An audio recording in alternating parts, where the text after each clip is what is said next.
What is a personal loan? Well, a personal loan is one of the most commonly searched financing options. It offers fast cash without you having to put down a lot of collateral. And can you use a personal loan for business? Yes, you can. But it's important to understand the strategies behind it. While it's widely used, most borrowers don't fully understand how approval works, what lenders are looking for, or how to use it strategically, especially for business purposes. It's not just about quick cash. It's a financing tool, and how you use it is going to determine whether your business thrives or if you're going to be under some financial pressure. So, this guide we're talking about today breaks down exactly how personal loans work, how to qualify, and how entrepreneurs and small businesses are using them to fund business expenses when traditional financing isn't available. I'm Dominique, and I started this channel to guide you on the best resources and steps to take to get funding. I'm director of funding at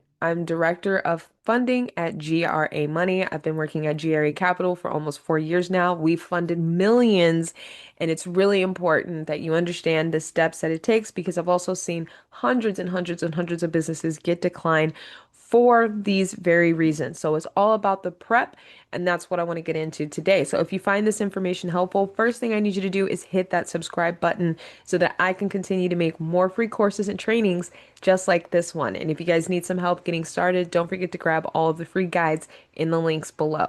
Now, what is a personal loan? And I'm going to share my screen for this. So, a personal loan is an unsecured loan installment. Okay. It allows you to borrow money. You can repay it monthly over a set term, depending on the loan type that you get. It can range from 12 months to 60 months, okay, up to 5 years. And approval is primarily based on a few things: your credit score, your income and employment stability, your debt to income ratio, and your overall credit profile and repayment behavior. So unlike business loans, personal loans, you don't require business revenue. You don't need to put down any collateral, like let's say real estate if you were leasing the business, or any detailed business financials. So you don't need to submit those more like extensive financials like balance statements and profit and losses. What can you actually use a personal loan for? Well, these are really, really flexible. So you can use them for a variety of things. You can use it to consolidate debt. I've seen businesses who maybe have an SBA loan and they want to take on additional funding to pay off that SBA loan and then step into a second round of financing.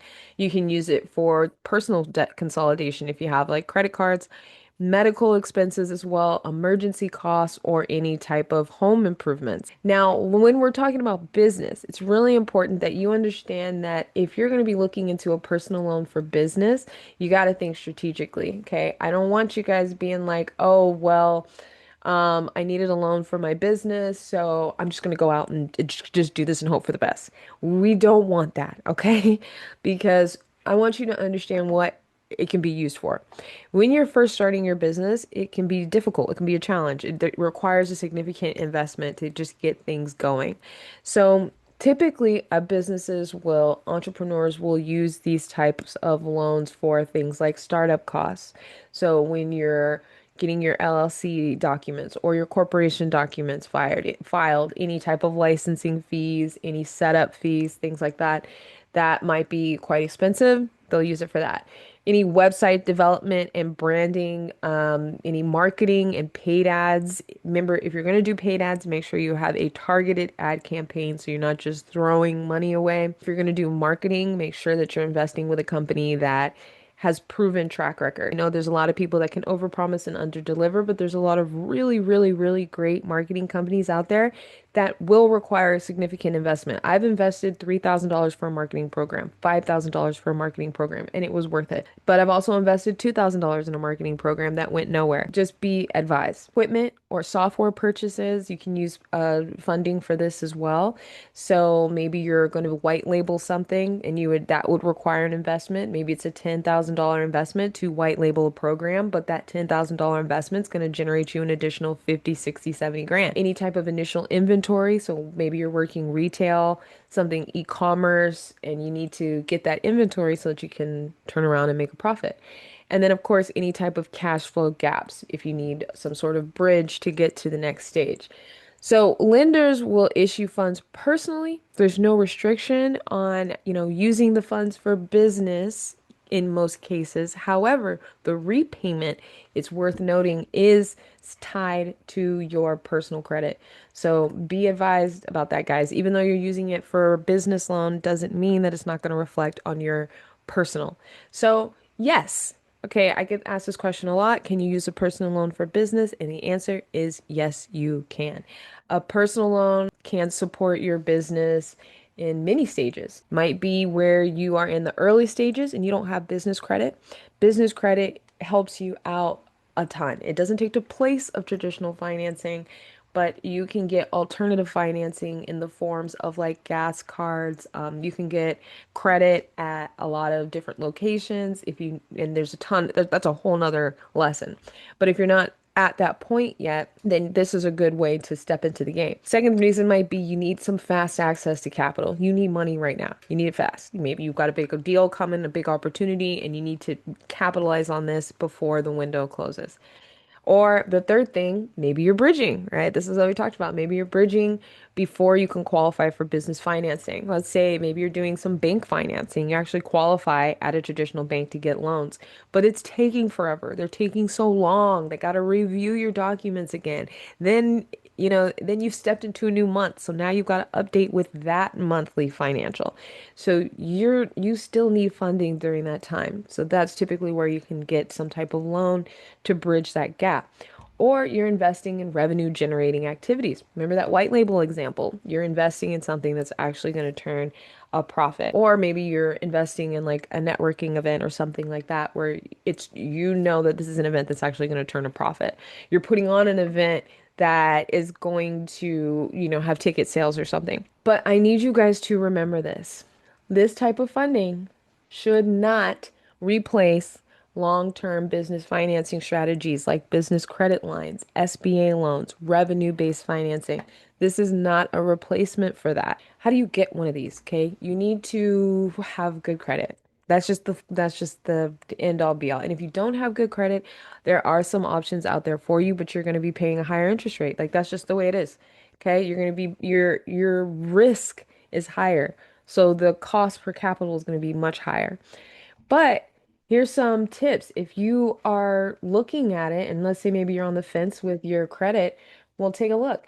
Excellent credit, fair credit, and then poor credit. Where are you at? Know where you're at before you apply because you don't want to just apply randomly. I know we're online now these days and you can just apply at different using different links, but some of those links will do a hard hit on your credit. So be advised, you can't apply for personal loans without them actually doing a hard hit. You can find out if you're pre-qualified. If you've got credit that's in the 700s, you're pretty good. Okay, you're going to get a pretty good interest rate. You're going to get a pretty good offer. If you've got some okay credit, you'll get some pretty competitive offers. If you've got fair or poor credit, it's pretty limited. Poor credit, you're looking at a subprime lender. Okay, so just be advised and don't give up. Don't give up. So a lot of people will just give up if they're in a bad position. You got to fix it and then just keep working. But income stability, debt to income ratio, it can sometimes outweigh credit score depending on the lender, especially when you step out of traditional financing and you're working with non-traditional, non-depository lenders, then this is not necessarily a huge factor, but we're talking about personal loans. So can you get a personal loan with bad credit? Yes, yes, you can, but your options are limited and typically more expensive. What's a subprime lender? Subprime loans are going to be much easier for you to qualify for. Okay, but you're going to be looking at a couple of things. They're easier to qualify for, yeah, but you've got a higher interest rate and you've got shorter repayment term. You're going to be paying this back. They want their they want to know that they're going to be paid back quickly and you're going to be paying a lot for it. The second option that you can look at though is credit unions. These are really great. You need to reach out to these because these are great in terms of your locale. And I know how to spell unions. They're great in terms of your locale. Okay, very flexible funding, relationship based. So if you are, your local community, credit unions want to work with you. Schools, all the other ones, they want to work with small businesses. Online lenders, fast approvals, less strict credit requirements, but know that not all of them are going to be best. Some might even do hard hits on your personal credit when you're just applying. And then you have co-signed personal loans. You have a stronger approval of getting a personal loan if you can find a co-signer, but be wary of this. Sometimes we'll ask our family to co-sign. We might even ask our spouse to co-sign. This can create significant problems if you don't have the money to actually pay it back. So I've seen it ruin relationships. So before you ask for a co-signer, I would see if you can do it on your own. That's just me though. And then also there's credit improvement before applying. Just spend 30 to 120 days of credit repair, and that can significantly improve the way that your outcome. If you have bad credit, then you don't just want to keep throwing spaghetti at the wall hoping one of those stick, because in the midst of doing that, you might even lower your credit. So take some time. If you got to take time to step back and just get with a credit repair person and fix that, do it. Because what? A month, 6 months of doing this in order to get further, I mean, it's worth it, right? So, what's the big difference between a personal loan and a business loan? Well, personal loans are looking at your personal credit and your income.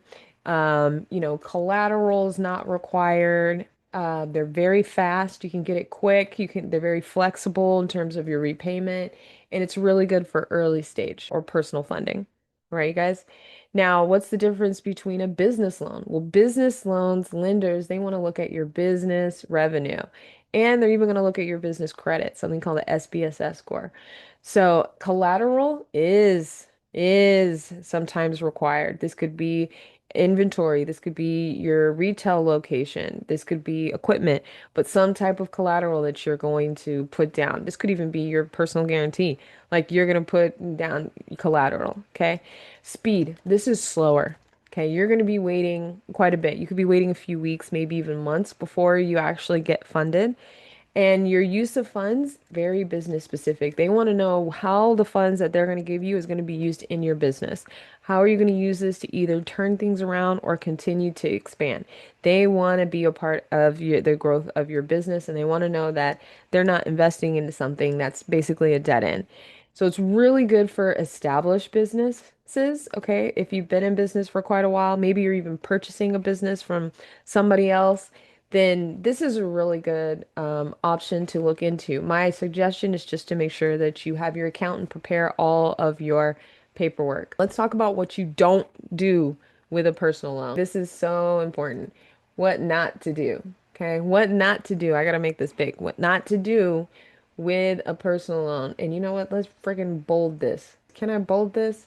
Won't even let me bold it. It's huge. Do not get a personal loan if you have no way of repaying it. If you don't know how you're going to do this and you're just like, I'm hoping for the best, don't do that because you are hoping to shoot yourself in the foot. That is what's going to happen. I hate to tell you this, but I've seen thousands of these applications. I've spoke with thousands of business owners who were able to get funding and who were not able to get funding. And if you don't have a plan, and by the way, they're going to ask you that. What do you plan to do with this? What's your plan to pay this back? If you don't have a very strong way to explain that you're going to pay it back, you're essentially cutting yourself out of getting that funding anyway. Now, the second thing that you don't want to do is mix your personal lifestyle with business capital. Don't be taking any trips. Don't be taking your friends out to eat. Don't, just live the life with this type of funding because money does run out. It runs out, and eventually you're going to have to answer to the person that you borrowed the money from. So make sure that you're actually putting this to work for you so you can grow. The other thing is borrowing without truly understanding the costs, without truly understanding how much you have to pay back, understanding the time limits that you have. You need to dig into this before you sign the paperwork because I've seen agents who signed things that were not to their benefit. So, not agents, but businesses, owners, I've seen them sign things that were not beneficial to them at all. So, you need to read through this before you sign anything. The other thing is ignoring your monthly cash flow. If you don't know your numbers, you're going to get stumped. You're going to hit a wall. you're gonna run into problems. So make sure if you don't know how to do this, you get with an accountant, you get with somebody that can help you because it does no good to just be blindly pretending like we got everything under control. If you don't know what to do, bring in somebody who can actually help you because you'll get there much faster. The second thing is applying repeatedly. Well, as remember, throwing spaghetti at the wall. Don't throw spaghetti at the wall. If you continue to do that, you're just going to stack up multiple hard inquiries and again, take yourself out of the running altogether.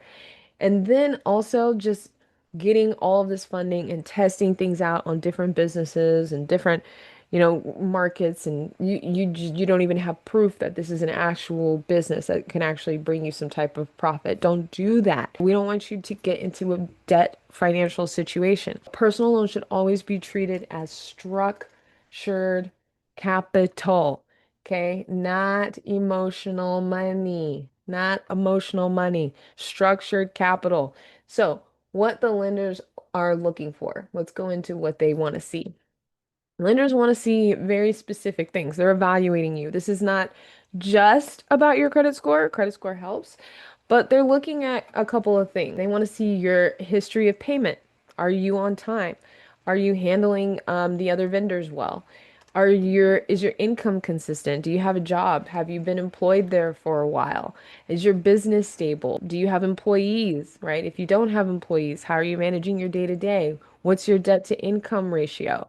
They're going to look at any type of recent credit increase. This will all pop up. And they're even going to look at your bank account activity. So if you're submitting bank statements, they're going to look at things like non-sufficient funds, overdrafts, how many of those you have throughout the month. If you have other MCAs, you can't hide it. That's why they're looking for the bank statements. If you have the same payments going out to the same vendor, it shows. Be upfront, be honest with your lender when you're talking to them, because if you say anything that is not truthful, it's not good and you shouldn't be doing it anyway. It's unethical. And the second thing is they're not going to work with you. Goal for lenders is very simple. Can you repay the loan reliably and on time? So, this is why most people get denied because this is why we're here, right? We want to know why we spent so much time on our application. I thought I had everything together. Why am I denied? Well, it comes down to a few things. First one is your debt to income ratio. Okay, basically everything we talked about just now, if you don't meet those requirements, if you have poor or thin credit history, if you have recent late payments, if you're applying for the wrong lender. So let's say you need a term loan, you're applying with an equipment lender. All right, that's automatically going to get you out because they're an equipment lender. It just depends the type of funding you're applying for. But if you've got thin credit history, this is why we suggest building business credit. There are things like, gas cards and other vendors because it helps build up your credit history on the business side. And then, of course, on the personal side, are you working? Do you have sufficient income coming in with large gaps in between? Okay. And if there is a large gap, you got to be able to describe what's been happening in the meantime. Biggest one, lack of documentation. You just don't have the documents that they need. They're looking for your resume, executive summary. They're looking for all types, your bank statements, your W-2s, your pay stubs. They're looking for those types of things. You don't have it. If you don't have it, then they can't, that's not their fault, right? You don't have it. So what I don't want you guys to do though, the point of this video is to not be like, oh, well, I guess I'm screwed. No. Many borrowers think that and they give up after the first denial. Often the issue is not your ineligibility, right? It's not your ability, it's not eligibility. It's misalignment with the lender type. It's not being prepared before you apply. It's not knowing where you stand before you submit anything. So what I want you to do before you apply for anything, for any type of loan, this is what I need you to do. I need you guys to listen to me, turn the volume up because this is huge. Before you submit an application, I need you to review your credit profile. Go to Experian, Equifax, TransUnion, pull it.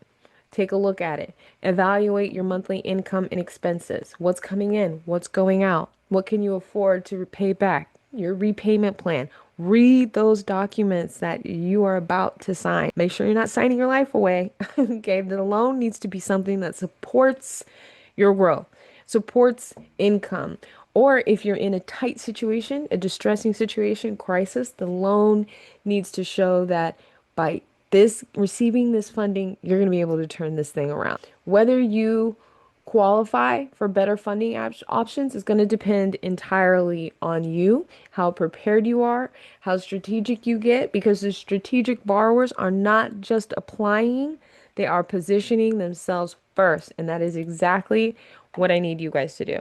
So, if you found this information helpful, then you know what to do. Go ahead and hit that subscribe button so I can continue to make more free courses and trainings just like this one.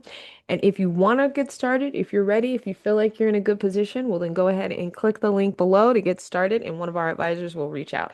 See you next time.